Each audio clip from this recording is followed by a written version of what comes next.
Hello and welcome to the Minds on the Frontline Podcast, brought to you by the Frontline Strong Together 5 program.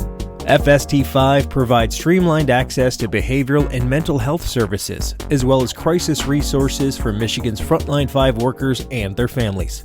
This includes all professional, part-time, and volunteer firefighters, EMS, law enforcement, corrections officers, and 911 dispatchers in Michigan and their immediate family members. First responders and mental health experts collaboratively created FST5 to provide 24/7 live support, effective resources, and cutting-edge services to prevent and alleviate PTSD, anxiety, depression, and other frontline work-related mental and behavioral health challenges. Need help now? If you are a frontline worker in Michigan or an immediate family member experiencing any crisis, work-related, substance abuse, depression, relationships, finances, or any other, reach out by calling 1-833-34-STRONG or go to fst5.org for more information. I'm Jeff Lassers, one of the hosts of the Minds on the Frontline podcast, and I'm a professional firefighter, paramedic, educator, and content creator. Minds on the Frontline is co-hosted by Mike Mattern, who is also a professional firefighter and paramedic.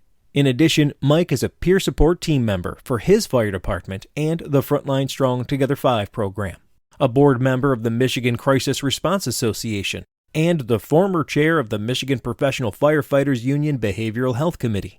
Mike has training and experience with frontline worker mental and behavioral health. On the other hand, I do not. My role is to produce the show, whereas Mike is our resident subject matter expert.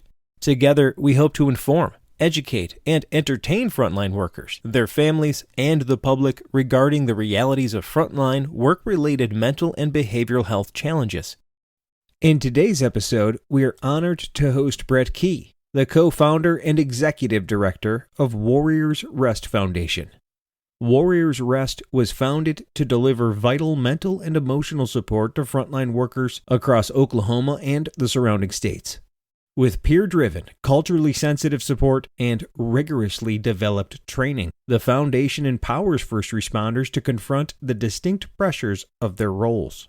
Its mission extends beyond basic assistance, building a connected, resilient network that truly understands frontline struggles. Through this network, the Warriors Rest Foundation fosters resilience, facilitates healing, and promotes personal and communal growth within the frontline community. In this episode, Warriors Rest Foundation and the FST5 program unite to share experiences and strategies for improving access to mental health resources, emphasizing the importance of education in our communities. Although Warriors Rest and the FST5 program serve different regions, both organizations are deeply committed to supporting the mental health of frontline workers. Our guest, Brett Key, co-founder and executive director of Warriors Rest Foundation, brings over 26 years of law enforcement experience, including a distinguished career with Oklahoma Highway Patrol. Brett offers invaluable insight into the unique mental health needs of first responders, shaped by his own journey and experiences. Brett discusses what drives his mission at Warriors Rest, highlighting the foundation's successes in building resilience through peer networks and specialized training. He provides practical advice for leaders looking to create a supportive, mentally healthy environment for frontline personnel, aiming to foster resilience and long-term well-being across the community. As always, we aim to provide a meaningful conversation that informs, educates, and inspires those on the front lines and their families. Please check us out on YouTube, Instagram, and Facebook, and make sure to like and subscribe to all Minds on the Frontline podcast social media channels. All right, sir. Well, Brett, welcome to the show. Why don't we start off with telling everybody who you are, what you do, and where you do it? So my name is Brett Key. I'm the co-founder and CEO of Warriors Rest Foundation. Retired state trooper here in Oklahoma. I did just shy of 27 years, so 26 years, 3 weeks, 4 days, and I could break it down to the hours and minutes probably if I needed to. I came out of college and didn't really know what I wanted to do, and got into law enforcement and got on with the Highway Patrol, and I made a career out of it. And during my career, I did just about everything I could do with the patrol. I didn't want to be your typical taillight chaser. which is kind of the way that state troopers, highway patrols looked at. I was on the road a couple of years. I got stationed here in the metro out of the academy in Oklahoma City. So I did that for about 2.5 years, and then I got in our special operations division. So I did drug interdiction, had a K-9. And the exact same day I got on that, I got on our SWAT team, and that's where I spent a majority of my career doing drug interdiction. That's what I love doing. I love the just kind of the cat and mouse chess game that came along with that, and then the SWAT side of it fed my adrenaline, my need for adrenaline. So worked my way up to the assistant commander of the team. Spent some time as a sniper on the entry team and everything else. So that's kind of where it came from. I'm, like I said, the CEO with Warriors Rest Foundation, based out of Edmond, Oklahoma. That's where myself and all of my staff, with the exception of one, this is where we reside here around the Oklahoma City metro area. Right on, man. That's a lot. So that's all you did? That's it. That's it. You had a couple. Retired about 3 years ago. So it's,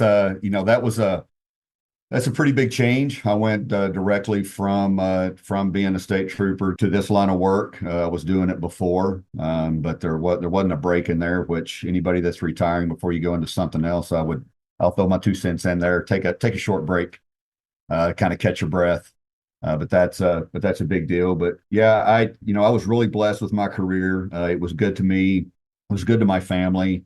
Finished up back where I left off, which was in the metro on Hoots as a lieutenant, and got to supervise a great group of guys and new guys that had come out of the academy.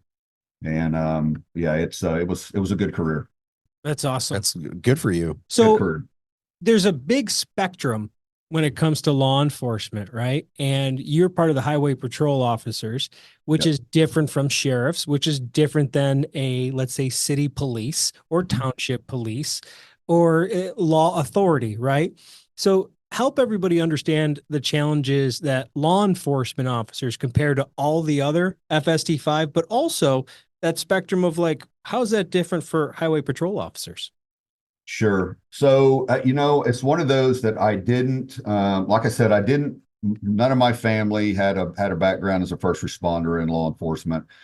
So getting into it, I didn't really know what I was getting into.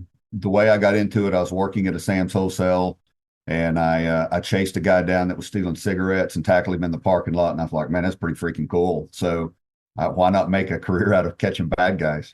But even within the law enforcement world, and then with other first responders and stuff, I think all of us are tasked with a pretty unique perspective as far as what it is that we do, but then the trauma that comes along with it.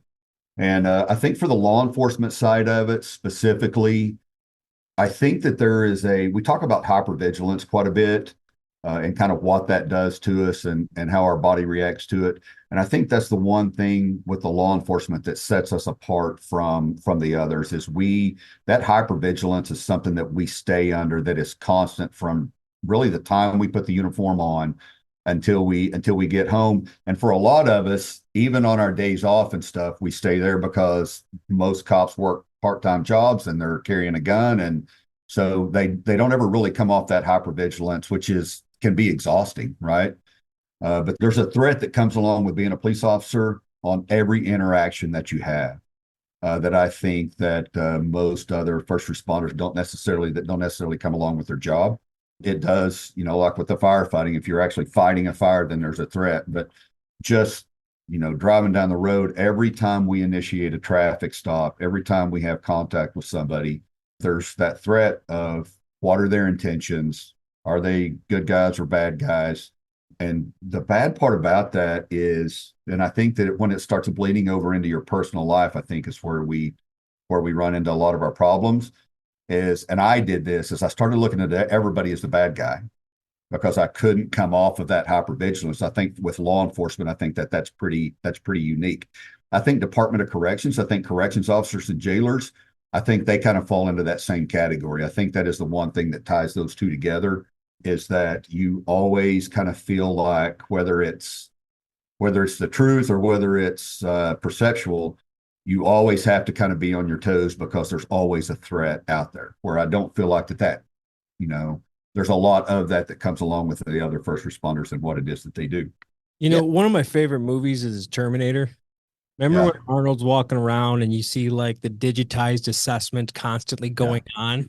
It's Yeah. almost like that's what happens to a lot of my law enforcement friends, even Mhm. off duty, because they're in such a process of assessing humans, good guy, bad guy, intent.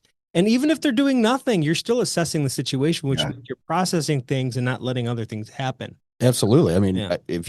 I've been out with some of my buddies who are cops, and you go out to a restaurant, they're like eyeballing everybody the second they walk in the Dude. restaurant. Whereas Yeah. me, I'm like, oh, there's a table back there. Yeah. And you're like You checking know, in, like, are you okay? yeah, Yeah. but you can tell while they're even sitting there at the Yeah. meal, they're kind of scanning the restaurant Yeah. for everything. Right. You know what I'm saying? Everybody that comes in and out, I mean, the first thing you do, and it's odd. It's kind of bled over into both my boys. I've got a 23 and a 20-year-old, and I'm always like, you have to be aware of your surroundings. You walk into a building, where are the egress points? Where are the exits?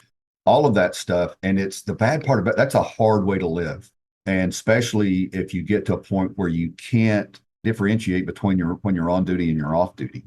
And I think for cops, I think that's just a constant drain on us mentally, emotionally, and physically, that maybe some of the other first responders don't have. Now, and saying that, well, let me go back to the other part of that question. So, as far as the state trooper goes, every state, the state troopers are a little bit different, right? As far as what it is that we do.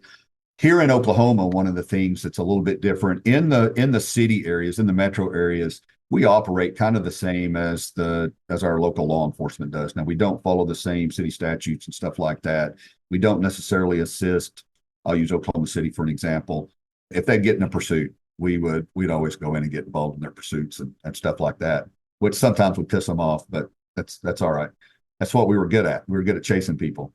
But you get out in your rural areas and they really work hand in hand with all the other first responders and the county sheriffs and stuff. So domestic calls and different things like that, they really work kind of under the same umbrella as the other law enforcement agencies. The one thing that's probably the most significantly different with in Oklahoma anyway, because a lot of the agencies and counties and stuff can't, because they're short staffed and everything else, there's a lot of times that trooper will be the only law enforcement officer out on an overnight shift, right? And even some of our counties, then it's on an all-call basis. But a majority of our counties, we have state troopers that are out 24/7 in that area. So if something goes south, if you get in a fight, you're on your own. Nobody's coming. Right? You're on your own. So, we have one of the few high stress academies here in Oklahoma. That's we still done. I ran a couple of them. They're hard. It's a boot camp, and it's for that specific reason. I don't think I've ever heard of a state trooper going through an easy program out of any state. I like the one I understand in Michigan is like they try to drown you in your uniform every day. And I mean that literally in a pool. I'm like, why? But they're like, okay, it works. Cool. Yeah, it is. And look, times are changing. I can see both sides. I can see both sides of it. But the one thing that we did when we bring the cadets in, and they did the same for us, is our job was to train them to make sure that they stay alive when they're out there on their own. Yeah. And I think that that's the biggest thing. And that within itself, I think, adds another level of stress or anxiety or whatever you want to call it, that most don't have. You're in the metro area and you go calling for help, you're going to have 30 cops show up, right? You get out in Osage County up here in Oklahoma, and even if somebody's out, they could be 50 miles from you, and that's hard, right? So I think that's the biggest difference. Comparison there with fire, where like I show up with at least 3 other people, right? So right there, I'm already different than you. And then if we run out of people at the station, we just call the next one. If we run out of people on this duty, we call the next. I can't imagine not having help 2 minutes away. I can't imagine. We can kind of go into that here in a little bit. I lost a partner of mine, and he was out. There was no help, and they fought. He and the third, they fought for a long time, right? And when I say a long time, 5 minutes. That's an eternity when you're in hand-to-hand combat with somebody, especially knowing 6-minute wrestling match makes you think you're going to die. Right? Now try fighting for your life for 5 minutes. Yeah, yeah. And I think that's the biggest. I think that's the biggest difference, and probably. As far as uniqueness, the one thing that comes along with law enforcement is what seems like an eternity is really 1 to 2 to 3 minutes to 5 minutes max or whatever. And that could be whether it's hand to hand or whether it's a gunfight or anything else. That's something that we know going into it. I think most know going into it, and we train ourselves, physically to be able to handle that stuff. The emotional and the mental side of it is a whole nother deal. And there's only so much of that you can train for. And that's always something that's really kind of in the back of probably every law enforcement officer's mind is, you know what, mentally, I think that I'm there, but I've never really been put in that spot yet. So there's a constant, I've got to do better. I've got to be more physically fit. I've got to be better at my jiu-jitsu. I've got to be better at my firearms. And then mentally just continually training yourselves, going through those scenarios and winning those scenarios in your head. Because any traffic stop, right? Any call can, in the blink of an eye, can go south. Yeah, I mean, I think it goes with all the different disciplines is, Sure. you mentally train for these situations, but until you're put in the situation, you never know how you're going to react. Yeah. I remember coming out of the academy, you're ready to fight a fire, but until you get on that nozzle and you go into that front door, you have no idea how you're actually to going fight a fire. You think you're ready, but you're excited to fight the fire. Yes. You don't know if you're ready yet. You'll find out. Yes. And you hit those milestones like throughout your career. I know, like when I got promoted and became an officer, it was okay. Well, I'm mentally preparing to be in the officer spot now to pull up on that fire. But you can prepare all you want, but until you're put in that situation, you're never going to know how you're going to react. And so, you talked about the preparation in the high stress academy. Is there any type of like mental health training within that academy to help try to prepare you for those situations that are coming down the road? So there wasn't, right? So that's the one thing that I always said. I'd put our training up against anybody in the US, right? And Michigan would say the same thing and all the others. But they taught me how to drive, fight, and shoot. Right? They taught me the law, but they taught me how to drive, fight, and shoot. And they taught me how to go, I will do everything that I can mentally and physically to go home at the end of every shift. They did not tell me a thing about what the job was going to do to me. They didn't give you the manual when you got home. They were like, we didn't think about it. You. They didn't tell me no, right? Right. And it really was back then that that attitude of anything that happened was just part of the job. You knew what you were getting into when you signed up for it. It's that old John Wayne mentality. Right. Suck it up. It's part of the job. Unfortunately, we still have some of that now, but we know so much more now than what we did, and we're starting to see those changes and stuff. And that's one of the things in our academy now with the highway patrol and all the departments and stuff that we work with. We do the mental health training. We talk about the traumas. We talk about we want to give them tools and stuff to, as the traumas happen, to work through them by themselves, with their partners, with their families, whatever it is. So we're starting to see a change in there. But when we came on, it wasn't even talked about. It just wasn't talked about. We didn't have anybody in the department that dealt with it. Everybody was on their own. Kind of with that being said, now that, you've got the Warriors Rest Foundation, you're talking about it's being taught in the academies. Yeah. What was some of the real life scenarios or incidents that changed those beliefs in the whole culture of the police realm to change it to mental health? Like personally for you, what were some of the incidents that really kind of? So some of those incidents happened and I didn't even know that they were taking a toll on me. Right. And I don't know, you've heard the analogy about, how to boil a frog. They put them in hot water, they'll jump out. And you put them in lukewarm water, they'll stay in there, and you turn the heat up underneath them. Well, that's what the career had done to me with the traumas and stuff that I didn't even realize. And then December 26th, 2003, my wife had, on Christmas Day, she'd gone into labor with our second son. And so I had made my phone calls to everybody and was going home, was going to be off for 10 weeks to stay at home with my family. Duncan was born that morning of the 26th at about 3:30, and then I get a phone call about 7:30 that I may mention a while ago that a partner of mine had been killed. Nikki Green. Sorry, brother. Buddy. Take your time. Yep. He took a phone call that morning from dispatch and said, "Hey, we got a car. It's abandoned about a mile from your house. Do you mind going and checking on it?" And Nikki said about, he's like, absolutely, I'll take it. So we wouldn't have to call somebody out, right? The night trooper. So Nikki was going on shift anyway. Pulls up behind the car and ends up getting in a fight with a guy that was cooking meth and was strung out on meth.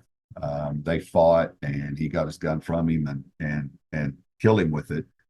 And so emotionally, as I get that phone call that morning, I go from the high of having a son to the low of, finding out that Nikki's been murdered. And man, it rocked me back on my heels. And then I was on the SWAT team at the time. And so it wasn't long after that, my pager went off, and it was an activation. And I walked over, kissed my wife on the head, and I left, right? I left her, my newborn, and sitting in there. And man, we got down to the scene. It was down in Southwest Oklahoma. And I can remember pulling up down there, and one of my TAC team guys, partners, looking at me and say, "Man, what are you doing down here?" I'm like, "Well, where else would I be?" Right.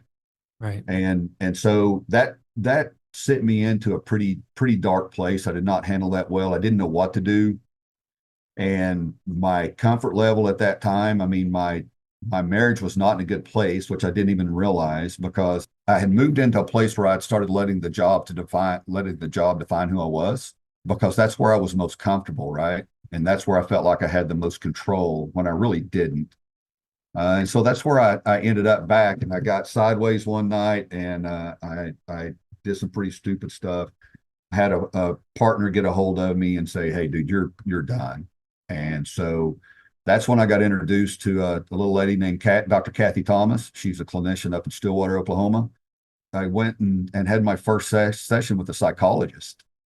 And, I went in there. Well, first off, I went in there I was not going to say a thing. Big bad trooper, walked in, crossed my legs, crossed my arms. Can you take a picture? Yep. Oh, yeah. Oh, there at the time, you're sitting there like, oh, yeah. What are you going to tell me? What are we going to tell me? It took her about 5 minutes. Yeah. right. Big shit. She had me broke. Was she a culturally competent person, or was this okay? Unbelievably so. So much so, she's actually my clinical director with the foundation. Awesome. Even better. Yeah. Yep. No. Right.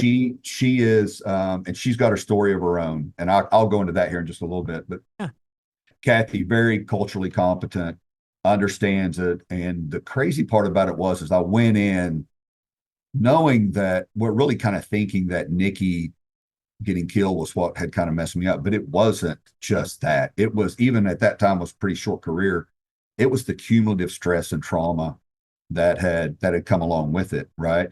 And it was my first fatality that I freaking worked. The very first day that I had my uniform on, we had a triple fatality with 3 kids that were going to a Baptist youth camp here in Oklahoma, in a van, flipped them, ejected them. That very first day in uniform, officially on duty, right?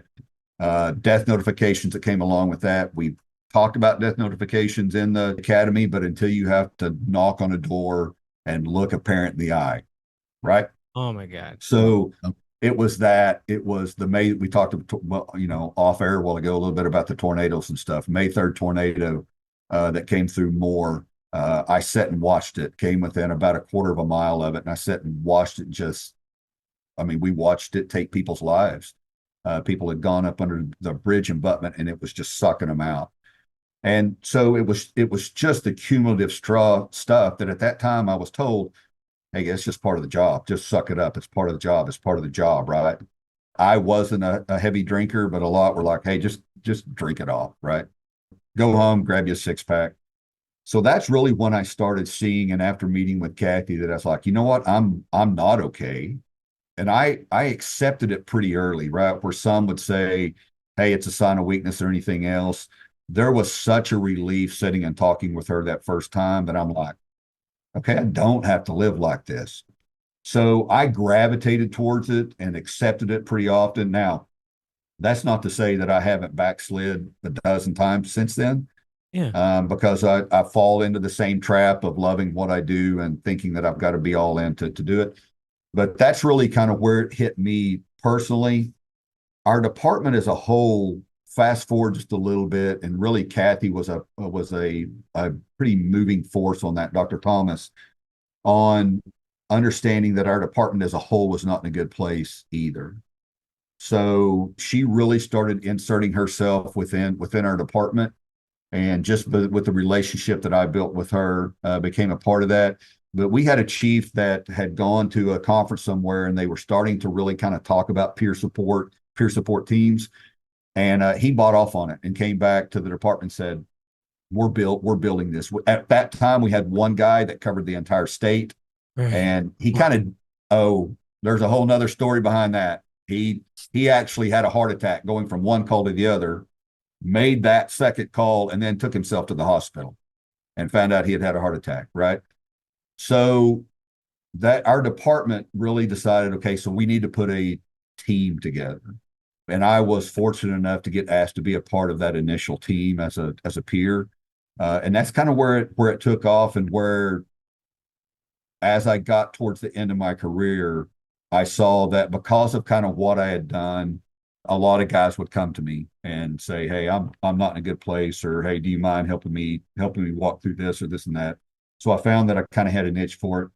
And we had a solid group of people around us that were really good at that. And oddly enough, and I was a little bit surprised, that the patrol as a whole started accepting it, right? And it wasn't completely widespread, but as people started getting healthier and understanding that they didn't have to live that way, then they would start talking to their partners.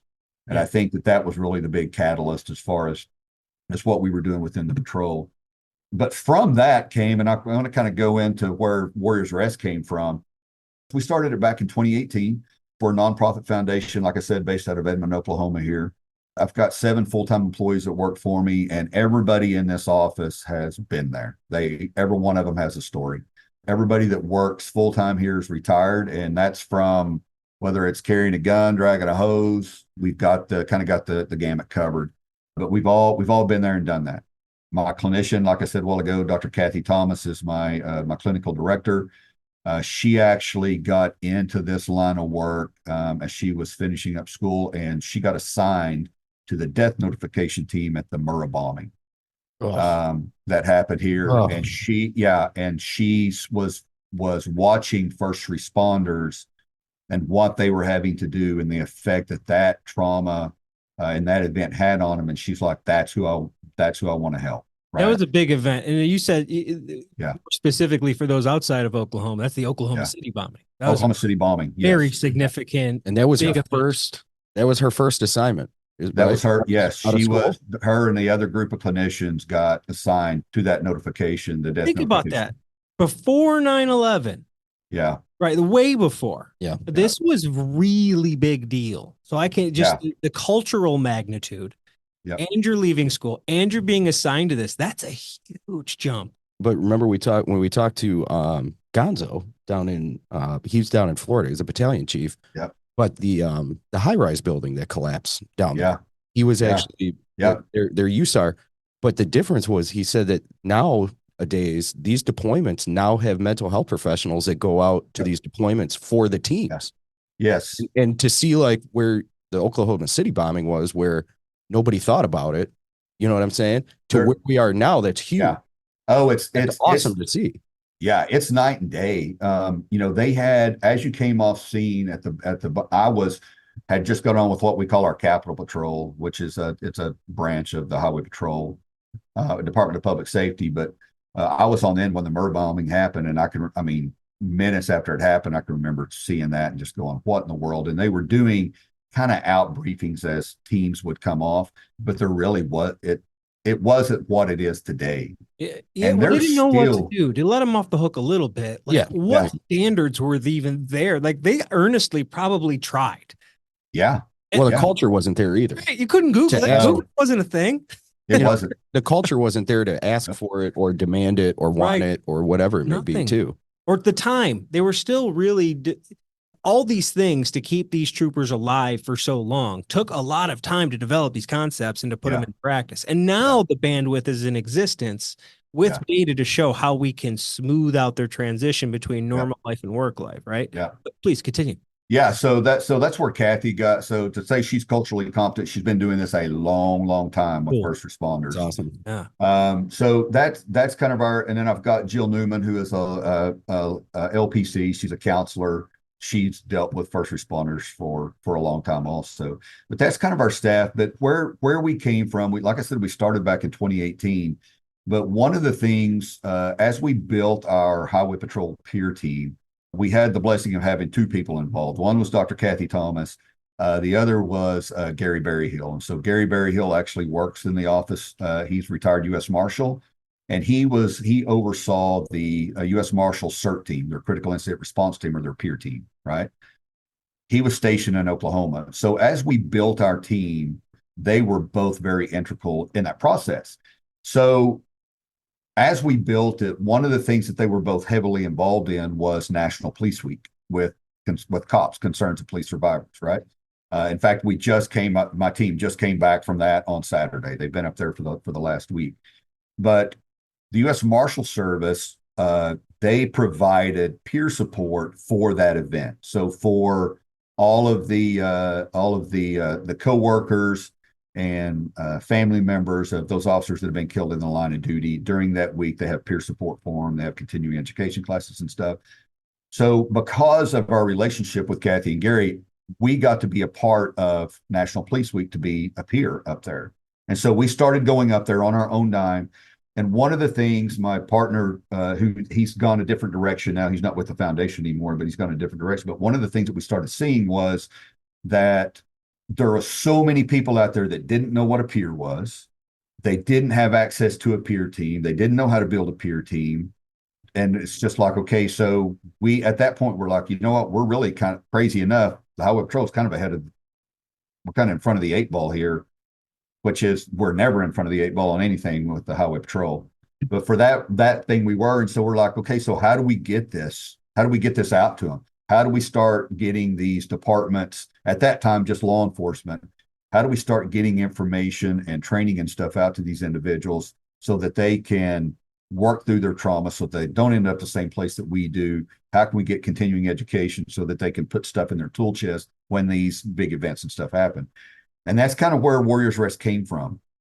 In 2018, we launched it, and we were really set on just going out and teaching CISM to departments. And it really was the larger departments because they're the ones that could put a team together. So that's what we started doing. And we did it part-time for a couple of years. We had some continuing education stuff that went along with it. But the big mission was to make sure people knew there was a process or systems out there and just start connecting dots. You weren't selling it per se. You didn't have a commodity. It's a 501c3 foundation that is trying to connect, just like us, the big spectrum of frontline workers out there and letting them know help is available. This is what it looks like. If you have an incident, here's some guidance on that. Now, some, like you're saying, some agencies like your patrol is way ahead of the game. Yeah. And it's like, that's everywhere, right? Whether it's trucks or training, whatever it is, but it's interesting they picked that one. Well, and for most of them, it was just to get them to talk about it. Right. Right. At that point, I mean, there was some big agencies, like we would do some debriefs and stuff from some very well-known agencies that I can vividly remember the third year I was up there, that there was a SWAT team from a large agency. They'd had 2 of their SWAT members killed. They had never debriefed it. They'd never talked about it. Then nothing, right? That was the big shocker, I think, for us, is that it was just, we have to start figuring out a way to raise awareness. And as we raise that awareness, there's got to be some things in place so that if they buy off on this and they decide they want to talk and they want to do something about it within that department, then we can help find those resources. We can help be that resource. We can connect the dots. Did you ever find in those situations that everybody was more than willing? They just didn't really know what the how part of that? Yeah. Yes. It wasn't like you were getting anybody to say, no, I'm not doing it. It was like, no, we have no idea what to do, so we don't do it. So they don't do it. They just didn't do anything. Right. Well, I think people think it's a bigger haul to start a peer team than what it actually is. Yeah. I mean, I think it's the people standing at the bottom of the mountain looking up going, well, I'm not going to make it to the top. Yeah. And when you really kind of tell them and you, the step-by-step process, it's really not that hard. The nice part about it is, and I'm sure like when you started, your foundation and your teams, when we started our teams here, there was no roadmap for us to start a team. We were talking to people who had other teams, or we were going through with each other, like you talked about, well, what didn't work for you? What worked for you? What didn't, and the difference is now we learned our lessons starting those teams further back. And now these teams, we have a roadmap for you. We have a manual for you. We have these things.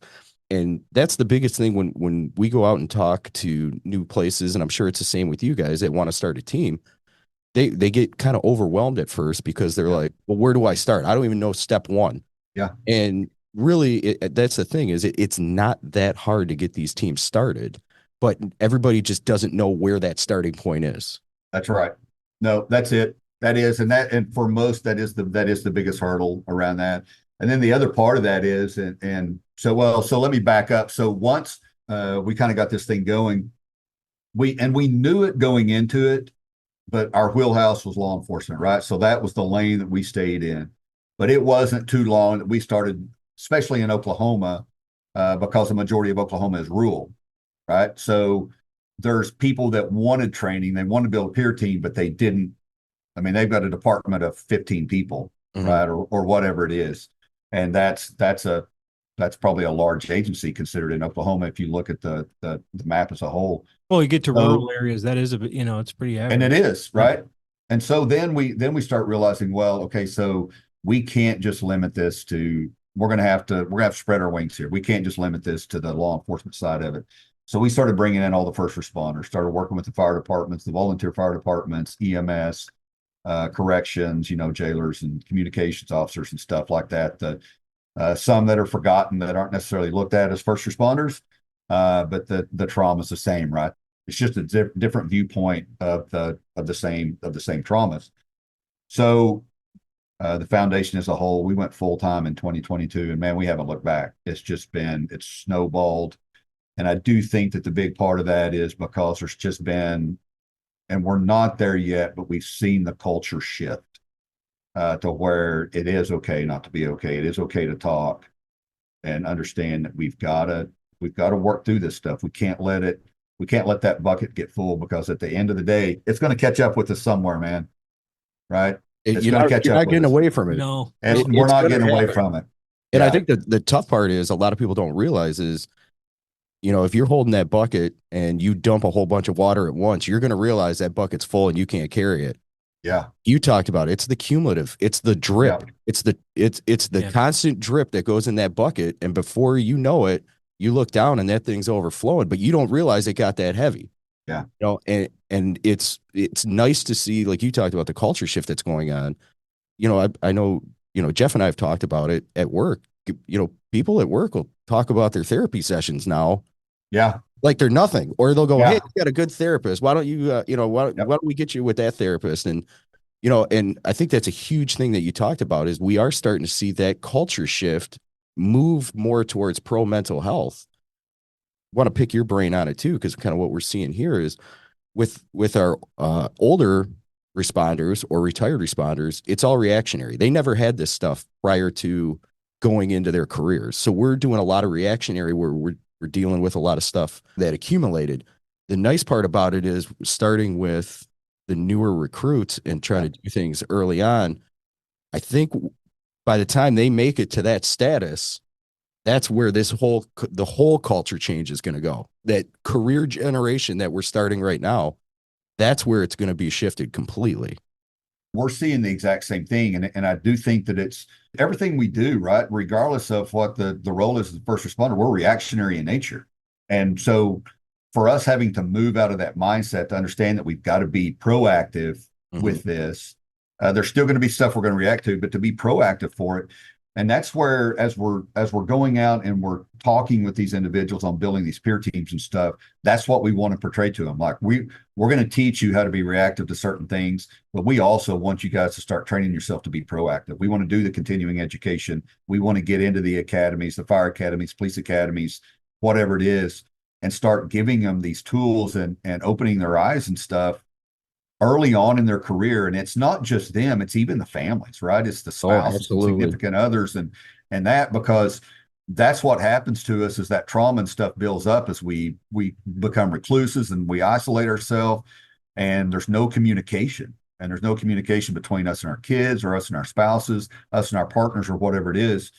And so we hammer that communication. Let's talk about it, right? It's awesome. The statement you made that you guys will come in and guys will talk about their counseling sessions and stuff. And hey, you know what? I'm dealing with this. Man, that you can't put a freaking price tag on that. I've right? quoted my therapist 50 times in the firehouse. Yeah. Of course, it was annoying. You know what my therapist says about that? Yeah. And Bring it down to a little routine, and it's like, but it's nice because the people are like, oh, well, yeah, like, hey, you know what my cardiologist said about that? It's not a different thing. Yeah. Right. And that's the best part about in the frontline community. We talk because we have this oral tradition of passing down what you should look for in any way. You're buying a house. Oh, you don't think 50 people you work with got opinions for you and ideas? You know what I mean? We're all realtors. Right. Yeah. You're sharing ideas all the time. This is the new thing. We're just like, oh yeah, you go here, we do this. Fitness became really big when I got hired. It used to be disgusting what we ate in the firehouse, and it's gotten so much better. And I feel like wellness in general, including this type of stuff, is just getting more powerful. But let me ask you, so specifically, it's like FST5, we're helping out everybody in Michigan, and Minds on the Frontline is for the whole nation internationally, really. And it's an outreach to talk to other groups just like FST5. In a way, you're like them in that you're trying to do outreach and connecting the dots for peer support, resources, and understanding what's going on. So specifically, who does Warriors Rest serve, and how can they get a hold of you? So right now, one of the things that we do, we're very heavy in Oklahoma, of course. And one of the things that we're trying to do to establish here, and we've worked on it for the last 2 years, and we're starting to put a lot of it in motion right now, is we're building a statewide peer network. So we're getting out into our rural Oklahoma areas, and we've broken it up into 7 different regions, and then we've got 11 different kind of sub-regions inside of there. But basically what that is we're going and we're building multidisciplinary peer teams within those regions. So where it's not just a peer team of law enforcement, it's the SOs, it's the volunteer fire departments, communications, corrections. We've even got some nurses and stuff that are on staff, ER nurses that are on staff. An all-inclusive response network, essentially. They could scale, right? Yeah. And so now they've got resources in their area at a peer level. And as we build those, we're trying to, and you said culturally competent clinicians when you were asking about Kathy a while ago. We're tying culturally competent clinicians to those peer teams, right? So that's our goal in Oklahoma. Is we're going and we're training those teams. We're assisting with placing clinicians in those. One of our deals in Oklahoma specifically that we're doing, and Kathy and Jill, my psychologist clinician that are working on, we're short of clinicians. We're short of culturally competent clinicians. So we're getting ready to have our second annual Clinicians for Warriors 3-day conference to where they bring clinicians in that are either working with first responders or want to learn more about it. And so we're giving them tools and stuff to where they can understand the lifestyle of a first responder and their families and different things. That clinician side of it is very, very, very important, right? A lot of it's telehealth. You get out in Western Oklahoma and there's nothing. You give me the option to Zoom, I won't go next door. Yeah. Right. Yeah. So just making sure that there's different options and stuff out there. And as we build those, we take care of the continuing education and stuff. So we want them to continually, as peers, we don't want them to be experts in anything, but we want them to be able to talk about stuff. So we'll talk about the hard stuff. We'll give them class on suicide intervention and prevention, on addiction, on marriages, and basic finances and different things like that, just so that they can have general conversations and then give them resources that they can push them to if it gets deeper than that, right? So we're focusing on the exact same page. Everything and it's funny, like you can have these congruent ideas that are developed in different areas and basically different scientific experiments that are leading to the same outcome of this is how you address this. Yep. You make sure you got people around that can help people out if they just need a peer. Peer can't help you out. Well, then we have the option to get you to a culturally competent clinician. Yep. You need more than that. Here's a spectrum of treatments. Oh, it's that bad. Here's how we can get you into recovery. We have a protocol for everything. Yeah. How to fuel a truck. We don't do that for our brain. Nope. No. And I think that the culture shift that we talked about is great, but you just hit the nail on the head, which is the downfall. And I don't even want to call it a downfall. but we're running out of clinicians who are culturally competent to send people to. Yeah. We work in our bubble here in Michigan. So to hear you say the same thing, it's great that we're getting people to clinicians. I mean, that's what we've been wanting to do. Yeah. Yeah. We need people to send them to. Right. Yeah. You know? So, I mean, if It's a burgeoning market. You see a lot of people going, oh, I didn't know that group of people needed help. And Yes. you are here. We're close to it. I mean, we're literally in the building that trains the psychologists Yes. right now. Yeah. So we're seeing more people. Oh, really? That sounds really interesting to get into. And so I think within about 4 or 5 years, we're going to have a tremendous increase in access to really cool clinicians that understand us. Really. I agreed, Jeff. We are working with University of Central Oklahoma and some other universities and stuff. It's the same thing, right? It's catching clinicians and stuff, or the ones that want to be clinicians. It's catching them earlier. But I think that, and you kind of, I mean, you hit it on the head a while ago when you talked about people don't look at us as the ones that are needing help. Mm-hmm. There's a good side to that and a bad side of that, because it's not a weakness. People still look at it as a weakness. So if you got a police officer or firefighter that's like, well, they're struggling with some traumas and different things like that. And for some society, they're like, well, they must not be good at their job. They must not, right? I don't know if I want to call them for help or whatever. And I think that getting rid of that stigma within the civilian population is as big of a challenge for us as getting rid of the stigma within our population, right? And so I think that that's another hurdle that we're trying to get across. But I think people understanding that what we see day in, day out is we're not supposed to see, right? We signed up for this job. We know what it entails. We know that we're going to see it. But man, it doesn't make it any easier. Well, and I think sometimes, and we're seeing it a little more, is just like you talked about, you can't treat us like other people. And I think that's where before it was a lot of cookie cutter, trauma protocol type stuff. Sure. And what I've learned working here, with Wayne State and working with some of the clinicians here who are absolutely phenomenal. We've had them come do third rides with us, come out to the stations and see kind of what we deal with. And almost every single one has said to us, we thought we knew what you guys went through and dealt with, but we had no idea. Yep. And it's one of those things is I think you're right. And we need them to learn about us. Yeah. Because we are not like the regular public. The stuff that we've seen, the stuff that we deal with, and not just once or twice, I'm talking over 25 years. I don't care who you are. That changes you. That changes who you are from day one to day of retirement and beyond. But that's what the clinicians really have to understand is you're not dealing with a quote unquote normal person. Yeah. You need to learn our traumas and how we operate because our culture and just the amount of trauma that we deal with sets us apart from other people. Yeah. That's a great advice for our clinicians. And considering everything you're doing down there in Oklahoma and all the experiences you've had, what is some advice you can give to policymakers, frontline leaders, departments, and even frontline personnel to best support the mental and behavioral health of all of them? So I'm going to start with, look, I think everything starts with leadership.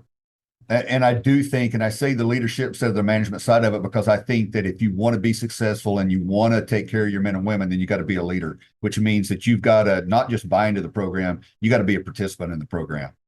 And I cannot tell you the number of times, and I have within my own department, I would get a phone call and say, hey, I need you to come to my office. I got somebody that I need you to talk to. And I would walk in and there would be somebody sitting there and they would say, hey, do your thing. Do what it is that you do, Brett.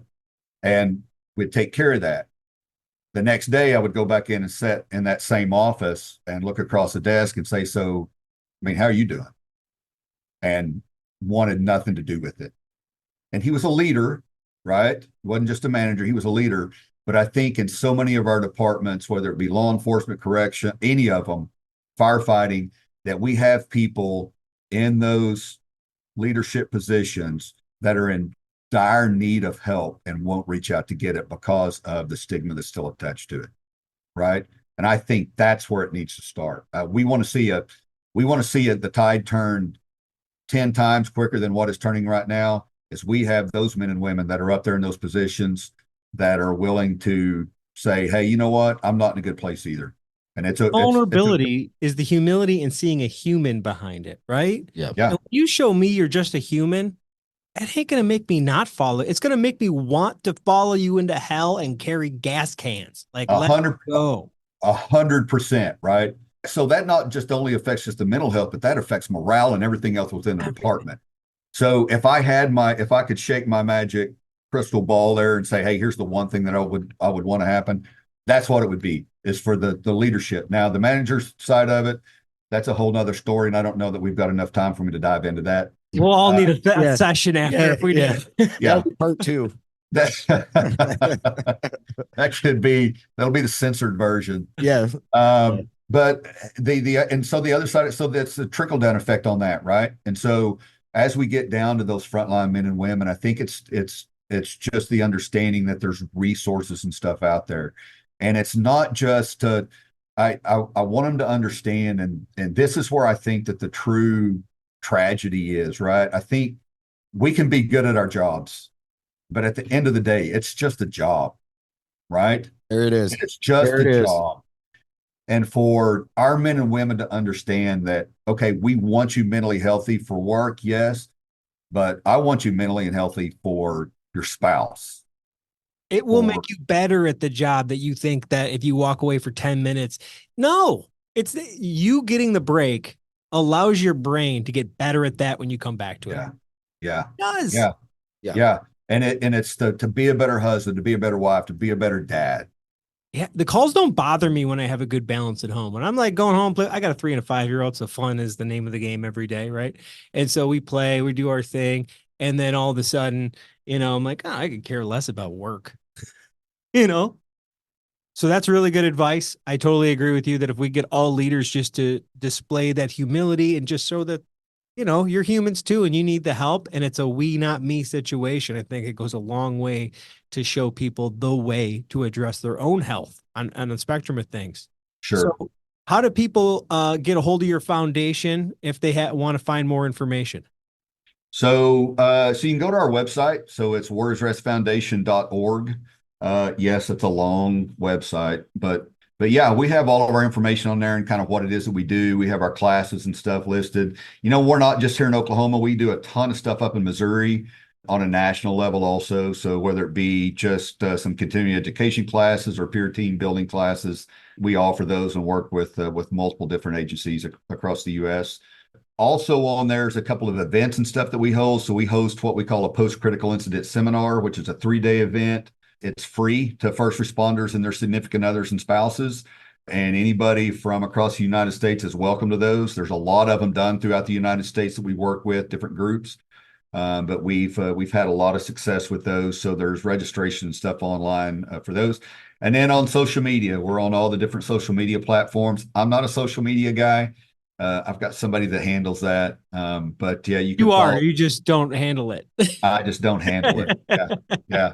So we're on all the social medias and on LinkedIn. So follow us on any of that stuff, kind of keep you up to date on what it is that we're doing and what we got going on and kind of what the future holds. And also we try to highlight the other groups that we work with. That's the one thing here at the foundation we understand. We can't do it all. And I preach it to my staff and I take my own advice on this, that there's just so many other great groups and good people out there that are trying to do the same thing. And I hate replicating and reinventing the wheel. So we're up to, as long as the people are like-minded like we are and doing it for the right reasons, and we'll lock arms with you and fight this battle together instead of alone.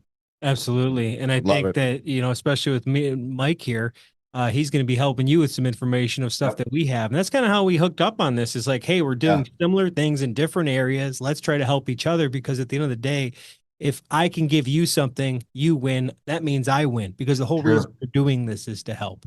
Yeah. We're not selling commodities here or services. This is all about just connecting dots. And it is. Hopefully there's another Brett out there in Ohio, Illinois, Texas, Florida that are trying to do the same thing. And they hear this and they get a hold of, I want to get a hold of Brett, find out how he did this. I want to do the same thing. So again, if you guys have any interest, Brett's a good dude. He'll answer his emails. He'll get back with you if you got any questions or if you want any classes. And if you're up in Michigan, we'll hook you up too. Yeah, come visit us. Well, that is, I really think that the whole network side of it, as we kind of start tackling this, is kind of eating the elephant, right? I think that's what makes it powerful. And I appreciate you guys letting me jump on and share a little bit of my story and what it is that we're trying to do with the foundation here. That's a huge deal for us, and very honored that you guys reached out to us. We're honored to have you on here. Absolutely. It's awesome to talk to people who are pushing in the same direction. You know what I'm saying? And like you said, I think once we all get behind it and start pushing in the same direction in all states, we hope that one day we don't need peer support. We just start doing this stuff, And I think if we keep pushing it forward like that, I think we'll always have it. We'll always have it. It won't be looked at as he's going to need peer support. It'll just be like, hey, he needs a physical therapist. Yeah, I tweet the knee. Yeah, or I got a brain. Yeah, I got a knee. I got a rib. I got a brain. It's like that's what I got to go fix. Well, rather than having a peer team come in, you just talk to people. Right. That's what I'm talking about. Yes, certainly the resilience, the coping skills, knowing how to eliminate. Yes, because there's the huge personal accountability approach to this of like, no matter what somebody tells you, you're not always a cop off duty. Yes. Yeah. I was once a fireman, always a fireman. Look, man, if I live like that, I'm going to be on high alert 24/7 and I'm not doing it. I got to chill. I got to say goofy jokes. I got to make fart jokes with my kids. I know. What I mean? You got to make a normal jokes and dad jokes. And yeah, at 8 a.m., I'm dad. Right. Yeah. You got to have that. Me. And when I'm hanging with my buddies, I'm just that dude trying to make them giggle. So it's, yeah, I'm usually the idiot of the group. So anyway, agreed. Less of trying to fix thing and more of just trying to make us more resilient, more healthy, live longer, more meaningful lives, and longer retirements. That's the big goal. That's it. We appreciate what you're doing. I mean, you're taking time out of your retirement to just keep taking care of the people. And that's awesome. That's its own sickness. Yeah, we never stop helping. Really, well, it's just. It's one of those that, I spent, 26 years of, helping the public and stuff, and have seen that, there's just not a whole lot of people, to no fault of anybody's. There's just no people helping the ones that are helping. Right. Yep. That's my way of giving back and still staying plugged in, because it is hard to walk away from this group, in the first responder world. And this allows me for me, this is healthy for me. In a little kind of sick and twisted way. But it helps me, right? I still get to tell my story, which helps me process it, even though it's been 20 years ago, when we lost Nikki. But, and the other side of that is just for the peers. And look, that's the other thing I want to stress real quick, and we can jump off here. But if you're a peer, gosh dang, make sure you're taking care of yourself, right? It goes back to the same freaking putting your oxygen mask on before you put it on the person next to you. If you're a peer, take care of yourself, because if it costs you something or costs you your life or anything else, then it's not worth it. Right. Yep. Great words, sir. Thank you very much for your time. Appreciate I had a feeling you'll be back in the future. Let me know, man. I'd love to jump back on, and maybe we'll get Dr. Thomas on here. Talk to Kathy Thomas and bring her. Oh, absolutely. She would love it. She would love it. And we'll be in touch. Yep. All right, guys. Thank you. Have a great day. Hey, you guys stay safe. You too, brother. Bye. Thank you for joining us on the Minds on the Frontline podcast. We hope everyone enjoyed this episode. We have more great content coming out soon. Please check us out on YouTube, Instagram, and Facebook, and make sure to like and subscribe to all Minds on the Frontline podcast social media channels. Thank you for listening to the Minds on the Frontline podcast. Have a great day.